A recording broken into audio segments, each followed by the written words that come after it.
My friends and I recently acquired an old-looking book from an antique store.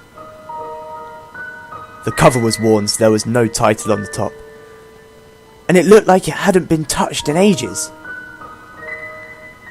The woman behind the counter warned us that once it's opened, it can never be undone.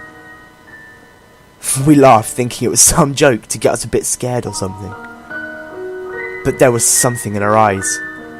True fear. We went to Heather's house and proceeded to look inside the book. When we opened it, there was a slight chill in the room, and a few of the candles that we had lit went out. We laughed nervously and tried to shrug it off as a coincidence.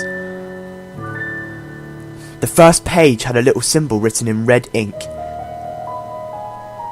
The next page had something written in Latin.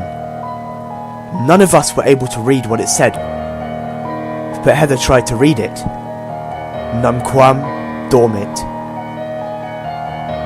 After she said it, everything had a heavy feel to it, like someone was now watching us. We hesitated, then finally, after a moment of silence, turned to the next page. There was nothing on the page but a name in the corner.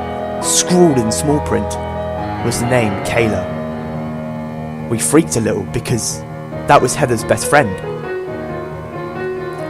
Maybe it's just a coincidence. There's a lot of people named Kayla.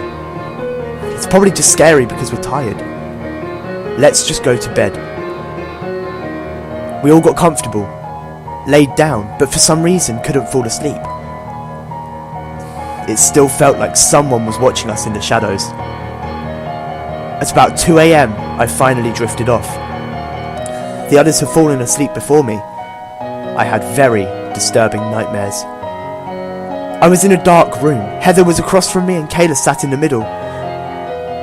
Suddenly, a grotesque female-looking monster. It had bags under its eyes and looked like it hadn't slept for ages. Heather sat there blank-faced, and I watched in horror as it devoured Kayla. It looked back up at me, blood dripping from its mouth, then pointed to Heather. Then the monster and Heather disappeared. I shot up in the dark, looked over to where Heather was, and saw her sitting there, her face white as a ghost, staring to where Kayla had been sleeping, who was now gone. I turned on the light and ran to the spot. There were bloodstains on it. Heather sat frozen with fear. I could tell she had the same dream. I looked at the book which sat open on the desk. Kayla's name had been scratched out and had Heather's added. Heather had to be admitted to a mental ward after that. Her mother sent her in after she walked into her room. She hadn't slept in days and wrote, "It never sleeps," all over the walls. Her mother assumed it had to do with her daughter not sleeping, and told the doctors to simply fix her. The doctors tried everything from electroshock to sedatives. She fought them, believing that she was next. But they didn't believe her. They thought it was just another episode. They gave her a mixture of a lot of sedatives, hoping this would make her sleep.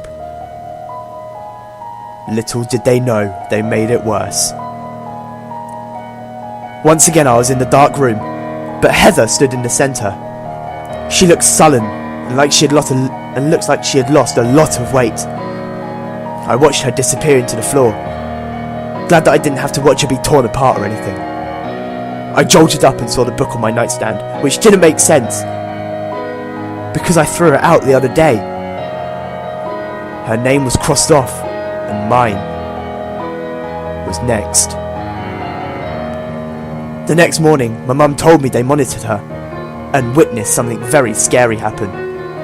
They watched her strapped down body get thrown across the room, get torn to pieces, but the monitors that were showing her brain activity was that of a normal nightmare. How could a nightmare be doing this to her? Finally, after 3 AM, she died. They said her death had been a painful one, even though she was asleep. Now I fear for my life. I haven't slept in almost a week, I feel like it's staring at me, bearing a hole in my soul, waiting until I sleep to get me. My friends and I recently acquired an old-looking book from an